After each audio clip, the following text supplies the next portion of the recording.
আরে তুই মরিস না, ব্যাক কল মানছে লাইক করবো তো, লাইক এই যে দিকে দিকে জায়গা লাইক করবো।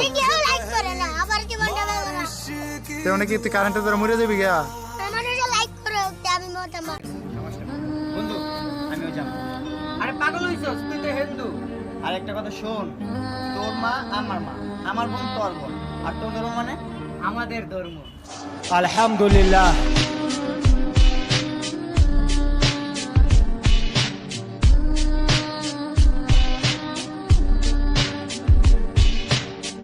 আচ্ছা মামতো ভাই, চল আমরা দুজনে যা ব্যথা অনুভব করি। কেন? তুই দরজা সিবাত আঙ্গুল দিবি আর আই কাঁদব।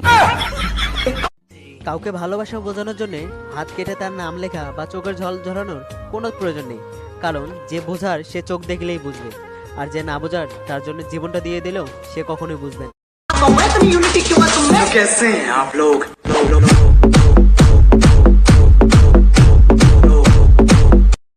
ভাই ভাই লাইকিতে এখন কি চলে? লাইকিতে তো এখন এটা চলে।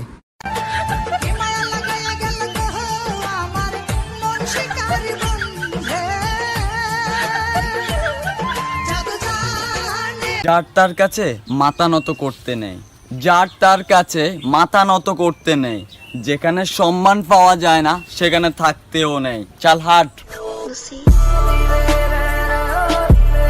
এই দেখ বড়, এই দেখ আমার ভাই, ঠিক আছে, সব সময় লিডার বড়ে। আমার ভাই লিডার বড় একে থাকে। ওই বড় তোর ভাই তো মাঝে মাঝে লিডার বড়ি থাকে না। কেউ যদি আপনার সাথে সম্পর্ক না রাখতে চায় তাহলে আপনি তাকে দূরে সরিয়ে দেবেন, কারণ সময় তাকে বলে দেবে আপনার মূল্য কত আর তার মূল্য কত।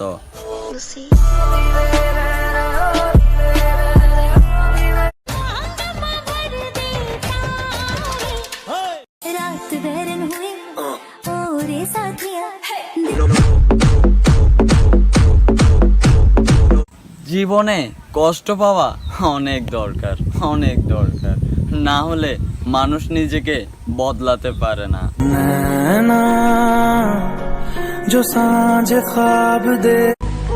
হে আল্লাহ, এই ঈদের নতুন জামা চাই না, চাই না কোনো আনন্দ, শুধু চাই এই পবিত্র রমজানের উসিলায় তুমি এই করোনা ভাইরাস থেকে পৃথিবীর সকল মানুষকে মুক্ত করে দাও।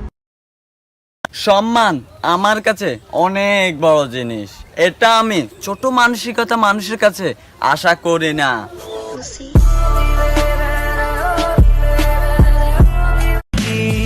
बोले जो कोयल बागों में है, बोले जो कोयल बागों में, याद मुझे भी आने लगी हर भीगी भीगी रातों में। তারপরে তে কলম্বিয়া সিলোডি পুরি, জুয়ান কইয়া বিয়া দিল খনকনা বুড়ি, সাবাগানের চাকরি সাল্লাম আর তো গেলাম না, আমি তিন চারটে বিয়ে করলাম সুতো পাইলাম।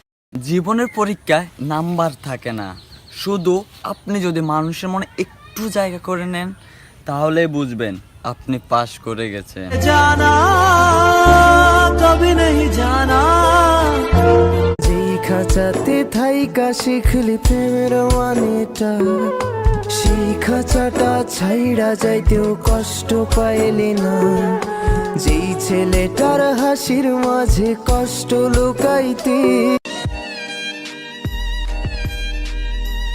কি হয়েছে?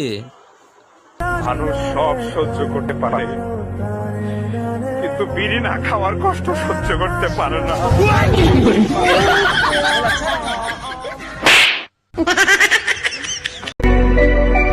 क्या हुआ भाई, रो क्यों रहे हो? जो कभी हंसाया करते थे ना, आज उनकी यादें रुला रही। प्यार था वक्त में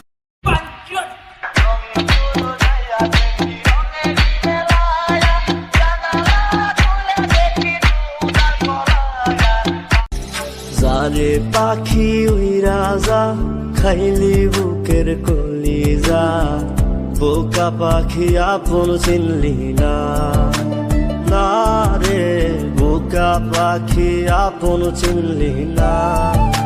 সে দেখতে অনেক ভালো, তার মনটা ভীষণ কালো, সে দেখতে অনেক ভালো, তার মনটা ভীষণ কালো, অন্তরেতে বারে বারে ব্যথা দিল রে। বলো বাবা, ছোটবেলা থেকে আমার পিছনে কত টাকা তুমি খরচ করেছো, আমি তার ডাবল দিয়ে তোমার ঋণ শোধ করে দিব। তোর মনে আছে যখন তুই বাইক কেনার জন্য বায়না খুঁজছিলি, আমি তোর মায়ের পছন্দের গয়নাগুলো বিক্রি করে দিয়ে তোকে বাইক কিনে দিয়েছিলাম। ভাবছিলাম একটা সাইকেল কিনবো, বাজারে যেতে অনেক কষ্ট হতো, কিন্তু তোর বায়নাটাই আমি রেখেছি। প্রত্যেক ঈদে তোর 2টা করে জামা 2টা করে প্যান্ট লাগতো। কখনো কি ভেবে দেখেছিস তোর বাবা সেই 2 বছর আগের পুরনো পাঞ্জাবিটা ইস্ত্রি করে ঈদ করতো? বাজারে ভালো কিছু দেখলে খেতে ইচ্ছে করতো, খেতাম না। যদি তোর হাত খরচ না দিতে পারি আর তুই তার ডাবল টাকা দিয়ে আমার ঋণ শোধ করবি, ওই টাকা দিয়ে আমি কি করব এখন? হয়তো আমার হার্টের চিকিৎসা করাবো, না হইলে আমার ওষুধের কাজে ব্যয় হবে। আর মাছ মাংস এগুলো তো খেতেই পারবো না, ডাক্তারের নিষেধ। তবে একটা ঋণ তুই আমার শোধ করতে পারবি। যখন মরে যাব আমার খাটটা তোর কাঁধে যখন থাকবে, হয়তো ছোটবেলা আমি যে তোকে কোলে নিছি সেই ঋণটা হয়তো শোধ হবে। বাবাদের ঋণ কখনো শোধ